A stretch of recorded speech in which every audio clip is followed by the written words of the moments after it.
Hi, this is Amy Carlson from the Creative Permission Slip podcast. Kim and I worked together during my latest podcast launch, and in our first week, we ranked 124th in self improvement. Kim made the whole experience feel easeful and seamless. This is the Podcast Basics series, and today we are going to be talking about editing software. Yes. So once you've recorded your episode, someone has to edit it or not. Sometimes you don't, but if you want to add an intro or an outro or any kind of ads, sometimes you do have to edit it. Or even in the case right now where I am doing this particular one in video every Friday, then I do have to maybe cut the beginning out and the ending out because there might be dead air. So you might have to edit that. So today I am going to talk about my two favorite editing platforms that I use on a really consistent basis. So today you're listening to Podcasting for Your Spiritual Business, and my name is Kim Parkinson, and I am not only a podcast growth strategist, but I started in this field. Well, actually, I really started in this field as a TV host well back in the day when I had my own TV show and executive producer back then. But then when I really got into the podcasting world, I was a podcast manager and I did launches. And then I also became a podcast producer where we kind of do a little bit more. Like I talk a little bit more in depth to keep track of stats, things like that, right? So today I'm going to talk to you a little bit about the editing and how I have edited over the years and the two platforms that I have used and I love and I highly recommend. Now, one of those is free and straightforward, and the other one is a full production platform. Like it will do everything soup to nuts. So it also incorporates a lot of AI into it. And I will say their pricing structure has changed over the years, but I think they're settling on something now. So what am I talking about? I'll talk to you about the first one, and that one's the free one, and that is Audacity. Audacity can be downloaded for free at audacityteam.org. It has been free, I think, since 2000-ish, about there. So it's free, open source. It's been around. Here's the thing. You can use files to go into Audacity, but they only release as WAV files or MP3 files. There's a couple of other files, but those are the ones you would use in podcasting. And those particular files are not going to have a video associated with it. It does not do video editing at this time. Now, there are a couple of other ones that will do video that maybe have a lower tier or free tier that I'm not talking about today specifically. I know one of them is, I believe, Reaper. Another one my son told me about years ago is OpenShot Video Editor. I know that on a PC, Microsoft has something called Clipchamp. I also know that on Apple products, they do have like GarageBand, and there is also like video editor and things like that if you want to go video. So there are other options out there for free editing software or close to free editing software if you wanted to use them. But today I'm just talking about Audacity and Descript because those are the two that I use. So again, Audacity is free and it's open source. It's been around since 2000-ish. Audio only, no video, and it's done via a traditional waveforms. So you add the file in, and then you see all the little wave files come across, and that's how you edit. Now, there's a couple of just little tips here to tell you. There's a couple of buttons in the middle, and you can actually click on those and make the file like be exactly the length of your monitor. And there's also a couple of other pieces that are inside of there. Now you can click on one button and it will silence a whole section. You can get a section of the room and get room noise so that everything is quieter if there was maybe a AC in the background or something like that. So there's some noise reduction. I love Audacity for creating those intros and outros by combining the music with your spoken words, because I can really minimize the music and have it kind of fade in. And then I can have it really minimize and have it all the way through the back of your intro or your outro.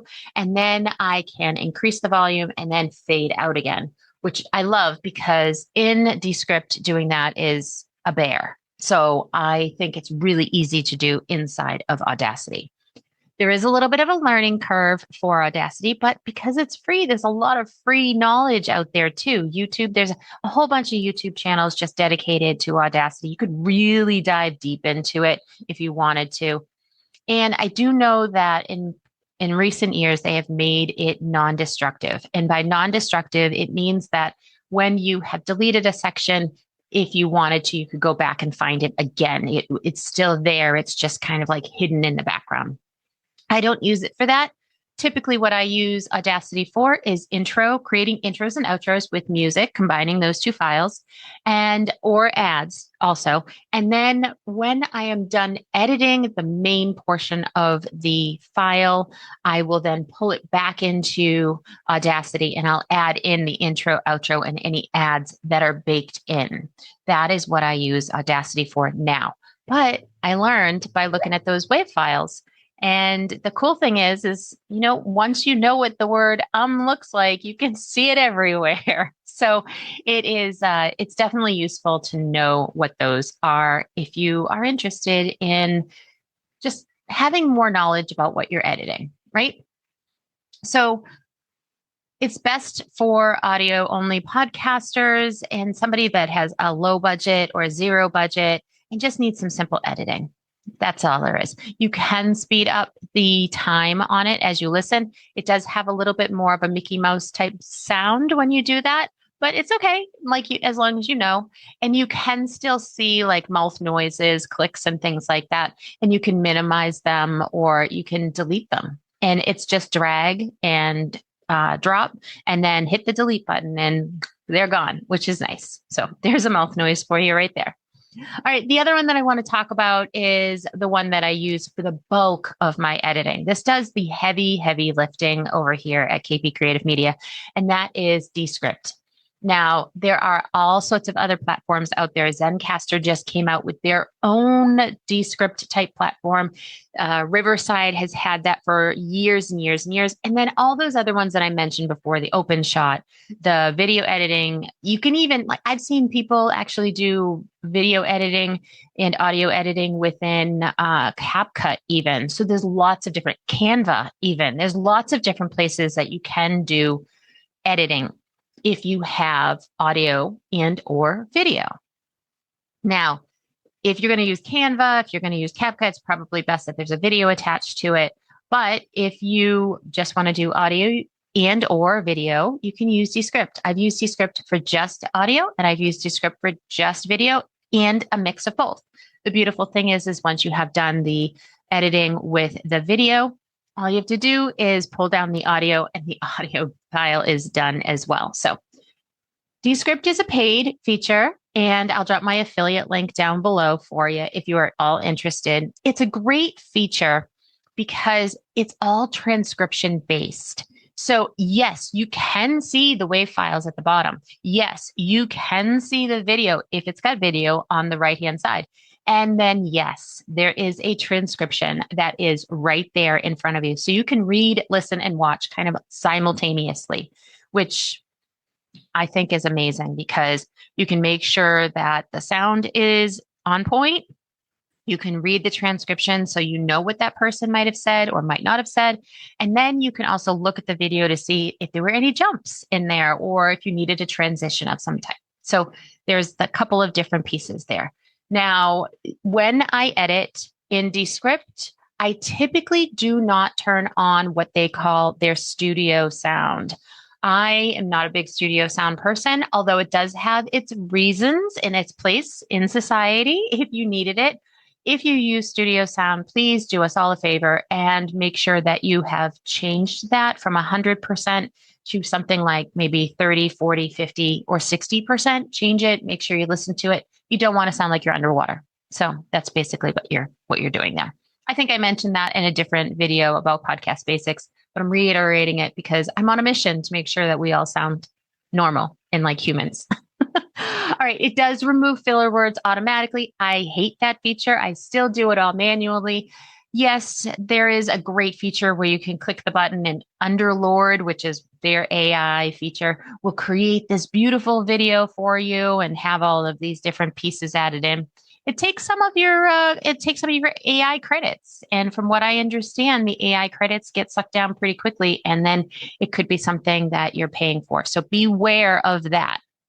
Maybe you have a tier and your AI credits are fine, and that's great too.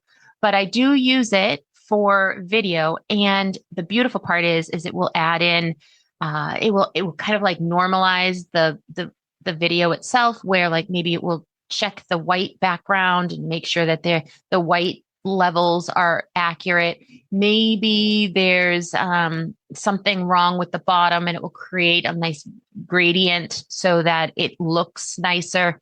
Maybe it will also pop in some names for you. And then you just have to go and kind of drag and drop and make sure that they are accurate to where that particular episode is supposed to be. It also has a built-in screen recorder. You can record directly into Audacity as well. And then it's also great for repurposing. There's like a little button there, and it says like AI, and you can do a whole bunch of things. I will tell you, I very rarely use most of them.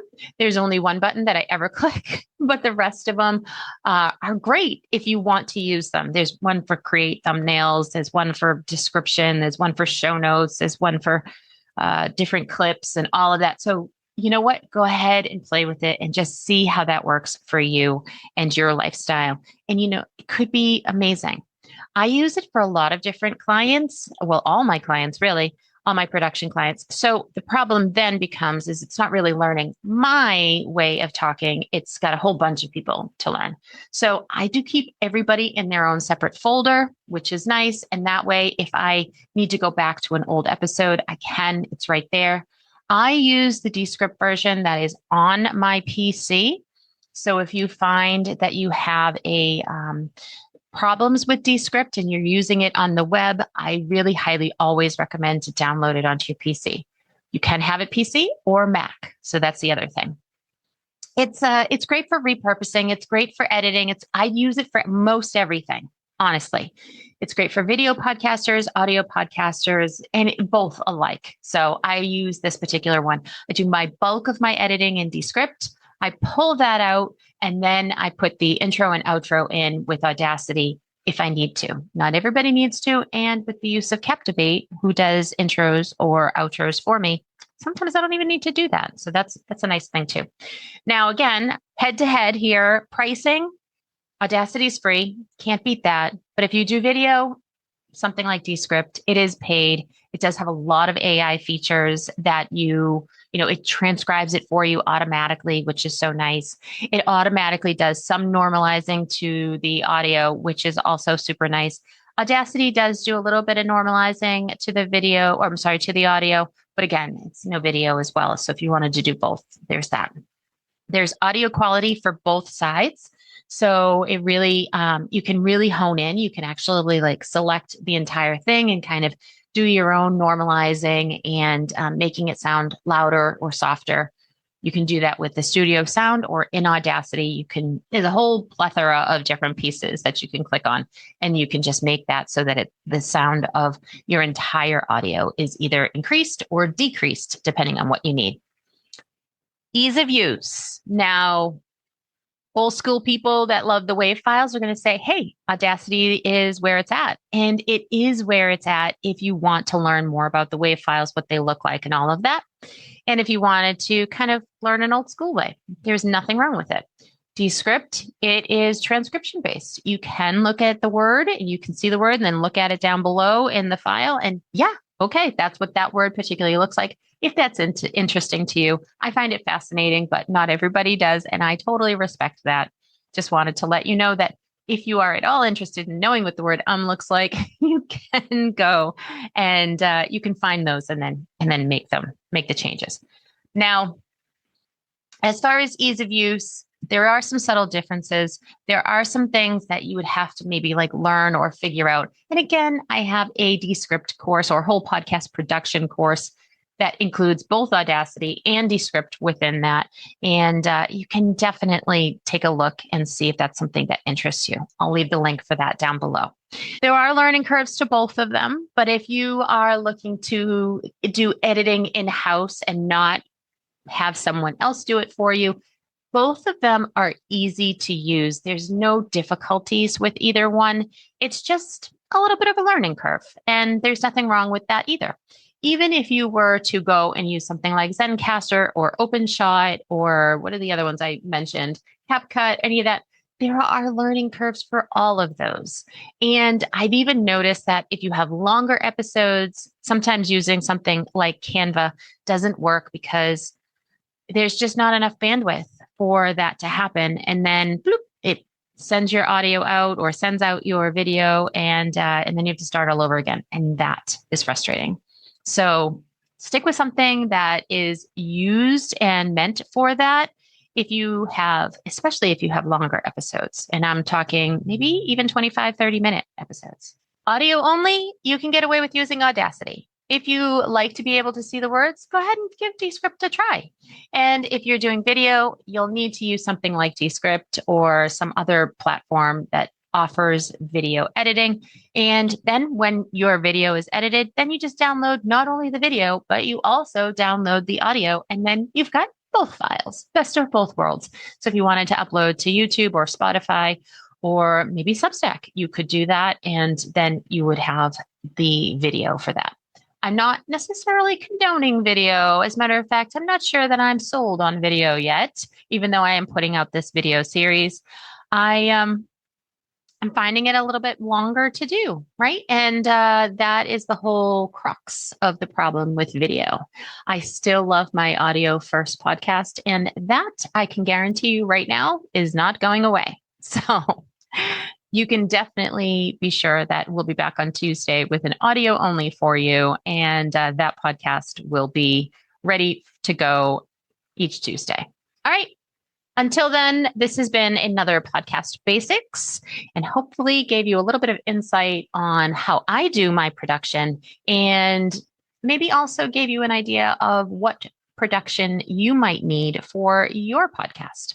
So thanks so much for joining me today, where your voice flows, your business grows. I'm Kim Parkinson, and you've been listening to Podcasting for Your Spiritual Business. See you next week. Thank you so much for being here and spending this time with me today. If you're ready to deepen your visibility and grow your podcast in a way that feels aligned, come join my email list at kpcreativemedia.com/newsletter, where I share exclusive guidance, support, and next steps. And if this episode resonated, I'd be so honored if you left a review on Apple Podcasts. It's one of the most powerful ways to support the show and help other spiritual women discover it. Until next time, keep showing up and sharing your voice.